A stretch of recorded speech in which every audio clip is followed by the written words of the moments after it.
ଏହି ଭିडिଓ ଦ୍ୱାରା ଯଦି କାହାକୁ କଷ୍ଟ ହୁଏ ତ ଦୟାକରି କ୍ଷମା କରିବେ। ପ୍ରାୟ ଅନେକ ବିଶ୍ୱାସୀମାନଙ୍କ ଗୃହରେ, ଅନେକ ଖ୍ରୀଷ୍ଟିଆନ ମାନଙ୍କ ଗୃହରେ ଈଶ୍ୱରଙ୍କ ବାକ୍ୟ ଥିବା ଜାଗାରେ ସେମାନେ ଗୋଟେ ଫଟୋକୁ ରଖିଥାନ୍ତି। ଯେଉଁ ଫଟୋକୁ କି ସେମାନେ ପ୍ରଭୁ ଶ୍ରୀକୃଷ୍ଣ ବୋଲି ଭାବନ୍ତି, ଯେଉଁ ଫଟୋକୁ କି ସେମାନେ ଈଶ୍ୱର ବୋଲି ଭାବନ୍ତି, ଆମ ସୃଷ୍ଟିକର୍ତ୍ତା ବୋଲି ଭାବନ୍ତି। ପୁଣି ସକାଳୁ ଉଠିଲେ ସେଇ ଫଟୋକୁ ସେମାନେ ପ୍ରଶଂସା କରନ୍ତି, ସେଇ ଫଟୋକୁ ସେମାନେ ଗୌରବ କରନ୍ତି। ଭାଇମାନେ, ପ୍ରଭୁ ଶ୍ରୀକୃଷ୍ଣ ହେଉଛନ୍ତି ଅଦୃଶ୍ୟ ପରମେଶ୍ୱର। ଯେତେବେଳେ ଆମେ ସେଇ ପ୍ରଭୁ ଶ୍ରୀକୃଷ୍ଣଙ୍କୁ ଆମ ହୃଦୟରୁ ପ୍ରାର୍ଥନା କରୁ, ଆମ ଆତ୍ମାରୁ ପ୍ରାର୍ଥନା କରୁ, ତ ସେ ଆମମାନଙ୍କୁ ଦେଖା ଦିଅନ୍ତି। ଆଜିକାଲି ପ୍ରତ୍ୟେକ ବିଶ୍ୱାସୀ ମାନେ, ପ୍ରତ୍ୟେକ ଖ୍ରୀଷ୍ଟିଆନ ମାନେ ବିଶ୍ୱାସରେ ଏତେ ଅନ୍ଧ ହୋଇଯାଇଛନ୍ତି କି ସେମାନେ ଫଟୋକୁ ଦେଖିକି ଗୋଟେ ମୂର୍ତ୍ତି ପୂଜା କରିବା ସଦୃଶ କରୁଛନ୍ତି। କାରଣ ବିଜାତି ମାନେ ସେପରି ମୂର୍ତ୍ତି ପୂଜା କରନ୍ତି, କିନ୍ତୁ ଈଶ୍ୱରଙ୍କ ବାକ୍ୟ ପ୍ରକୃତରେ ମନା କରେ କି ତୁମେ ମୂର୍ତ୍ତି ପୂଜା କରିବନି।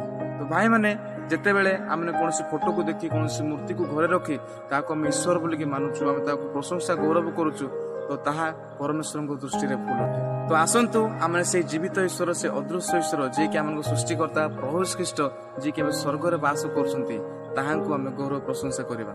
ଆମେନ୍।